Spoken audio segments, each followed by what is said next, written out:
আসসালামু আলাইকুম, শুভ সকাল, জুম্মা মোবারক। সবাই কেমন আছেন? আশা করি যে যেখান থেকেই আমার ভিডিওটি দেখতে পারছেন ভালো আছেন এবং সুস্থ আছেন।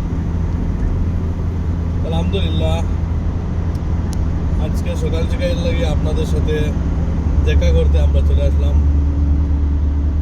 আপনাদের প্রিয় মানুষ সাথে নিয়েই যাত্রা শুরু করেছি। ইনশাল্লাহ জুম্মার দিনটি যেন আপনার, আমার এবং আপনাদের সবার মঙ্গল বয়ে আনে। আলহামদুলিল্লাহ। দিন শেষে আমরা যেন ভালো কিছু করতে পারি এবং আল্লাহ পাক যেন আমাদেরকে সবসময় এভাবে আল্লাহর নিয়ামত এবং ইবাদতের মধ্য দিয়ে সময় অতিবাহিত করার সুযোগ করে দিন। এই আশা আর প্রত্যাশা সবসময় আল্লাহর কাছে কামনা করি। তো আসলে যাত্রাটা শুরু করেছি কোনো এক কাজ দিয়ে, আর সেই কাজটি হলো আমার কবিলের কাজ। তো ভাবলাম আপনাদের সাথে একটু কথা বলে নেই। আশা করি জুম্মার দিন সবার আনন্দময় হয়, আর সেই আনন্দ উপভোগ করতে আমরা আসলে মুসলমানরা সবাই জোহরের নামাজে জুম্মার দিন ঈদ হিসাবে উদযাপন করি। আলহামদুলিল্লাহ, মুসলমান হিসাবে আল্লাহ আমাদেরকে প্রতি সপ্তাহে একদিন জুমার নামাজ দিয়ে আমাদেরকে জোহরের পর আনন্দ উদযাপনের সুযোগ করে দিয়েছেন। যদি আমি মুসলমানের ঘরে জন্ম না নিতে পারতাম তাহলে এই দিনটি তো আমার জন্য বেকার ছিল। সেজন্যই আল্লাহর কাছে আসলে যখনই সুযোগ পাবেন তখনই আল্লাহর নিয়ামতকে স্মরণ করিয়ে চলার চিন্তা এবং চেষ্টা করবেন। দেখবেন আসলে কোনো জায়গায় আপনি দুর্বল নয়, পৃথিবীর প্রতিটি স্থানেই আপনি সবল এবং স্বাবলম্বী। কেননা সব কিছুর শেষে এই জিনিসটাই অনুভব করবেন যে আমি একজন মুসলমানের ঘরে জন্ম নেওয়া মুসলিম সন্তান। যদি এরকম মন মানসিকতার চিন্তা থেকে আপনার চলাফেরা সবসময় চলমান থাকে তাহলে কখনো আপনি বিপদগ্রস্ত হবেন না, কখনো আপনি ক্ষতিগ্রস্ত হবেন না।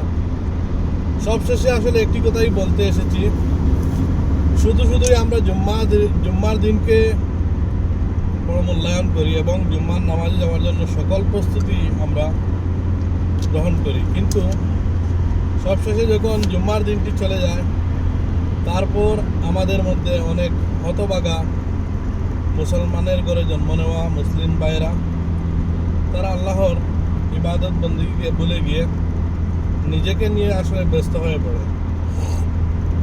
তো আমি আশা করি আসলে আমার এই ভিডিওটি যারা দেখবেন সবসময় সমান গতিতে আল্লাহর ইবাদত বন্দেগীকে আপনি সম্মান জানিয়ে নিজেকে ইবাদত বন্দেগীর মধ্যে জড়িয়ে রাখার চেষ্টা করবেন। কেননা এই পৃথিবীতে থাকার কত সময় আমাদের বাকি রয়েছে এবং কত সময় আমরা থাকতে পারবো, কতদিন পর্যন্ত বেঁচে থাকলে এই পৃথিবীতে থাকবো, সেটা একমাত্র এই উপরওয়ালা জানেন। আর সেইটা যদি আপনার মাথায় থাকে এবং আপনি সেই জায়গা থেকে চিন্তা করে চলেন তাহলে আপনার ইমানের দুর্বলতা হবে না। শক্ত এবং মজবুত ইমান নিয়ে দৃঢ় বিশ্বাস রেখে বীর পুরুষের মতো বাঁচার সাহসিকতা যোগাবে আপনার।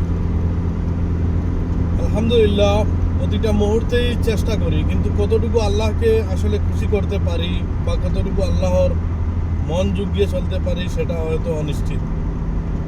কিন্তু চেষ্টার ত্রুটি করি না, কারণ চেষ্টার ত্রুটি করলে ভুলের মাসুল নিজেই দিতে হয়। এজন্যই শুধু আমি ভালো হলে তো চলবে না, আমার ভালো হওয়ার জায়গা থেকে আপনাকেও ভালো রাখার চেষ্টা থাকতে হবে এবং আমার দ্বারা আপনার কোনো ক্ষতি না হয় এটা আমার দেখার প্রয়োজন আছে।